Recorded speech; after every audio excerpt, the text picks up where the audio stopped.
brought to you by V-Guard. સુરતની જાણકારી ડીઆરબી કોલેજના એડમિશન ઓફર લેટરના વિવાદનો મુદ્દો સામે આવ્યો છે। 106 વિદ્યાર્થીઓના એડમિશન રદ કરવામાં આવ્યા છે। મેરિટમાં ના હોય તેવા 106 વિદ્યાર્થીઓને એડમિશન અપાયા હતા। 600 બેઠકો સામે 5223 એડમિશન ઓફર લેટર અપાયા હતા। વિનર્ભે દક્ષિણ ગુજરાત યુનિવર્સિટીએ કમિટી બનાવીને તપાસ કરતા ખુલાસો થયો છે। જીકાસ પોર્ટલની પ્રક્રિયાની ઉપરવટ થઈને એડમિશન આપવામાં આવ્યા હતા। યુનિવર્સિટીના વાઇસ ચાન્સેલરે ડીઆરબી કોલેજમાં બીબીએના એડમિશનને સ્થગિત કર્યા છે।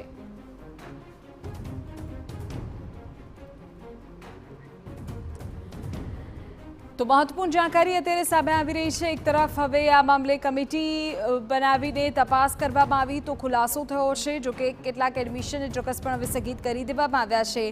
વીર નર્મદ દક્ષિણ ગુજરાત યુનિવર્સિટીના વાઇસ ચાન્સેલર દ્વારા જે કોલેજમાં કોઈ મામલો સામે આવ્યો હતો તે ડીઆરબી કોલેજમાં બીબીએના એડમિશનને સ્થગિત કર્યા છે। 106 વિદ્યાર્થીઓના એડમિશન રદ કરવામાં આવ્યું હોય તેવો મામલો સામે આવ્યો છે। મેરિટમાં ન હોય તેવા વિદ્યાર્થીઓના એડમિશન રદ કરવામાં આવ્યા છે। કુલ 600 બેઠકો સામે 5000 કરતાં પણ વધુ ઓફર લેટર અપાયા હતા। જીકાસ પોર્ટલની પ્રક્રિયાથી ઉપરવટ કામગીરીનો મામલો સામે આવ્યો હતો, જેને લઈને હવે વાઇસ ચાન્સેલર દ્વારા પગલાં ભરવામાં આવ્યા છે અને ડીઆરબી કોલેજમાં જ્યાં કોઈ મામલો સામે આવ્યો ત્યાં બીબીએના એડમિશનને સ્થગિત કરી દેવાયા છે। બળદેવ સુથાર અમારા સંવાદદાતા પૂરી જાણકારી આપી રહ્યા છે। જી બળદેવ, જે રીતે વીર નર્મદ સાઉથ ગુજરાત યુનિવર્સિટી તરફથી જે રીતે ડીઆરબી જે કોલેજ છે તેનું જે સીટ જે વધુ સંખ્યામાં પ્રવેશ ઓફર જે કર્યા હતા અને તેના કારણે જે યુનિવર્સિટી તરફથી તે ગંભીરતાથી લેવામાં આવી હતી અને જે રીતે 106 વિદ્યાર્થીઓના જે એડમિશનો છે તે રદ કરવામાં આવ્યા છે।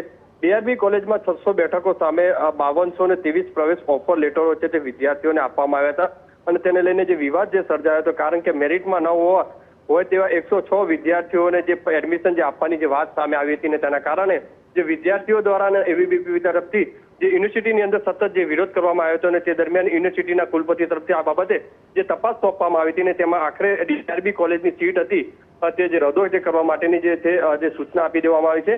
સાથે સાથે જીસી પોર્ટલ ઉપર પ્રવેશ પ્રક્રિયાની ઉપર જે માથાકૂટ જે ચાલી રહી છે તેના કારણે પણ જે તપાસ કમિટી જે રચવામાં આવી છે અને જે તપાસની અંદર જો કોલેજની કોઈ બેદરકારી આવશે તો આવનાર દિવસોની અંદર કોલેજની આવશે તેવું બાહેધરી આપવામાં આવી છે। જી આભાર બળદેવ તમામ જાણકારી બદલ। જો કોલેજની બેદરકારી હશે તો એ દિશામાં પણ એક્શન્સ લેવાશે તેવી બાહેધરી વાઇસ ચાન્સેલર કક્ષાએથી અપાય છે।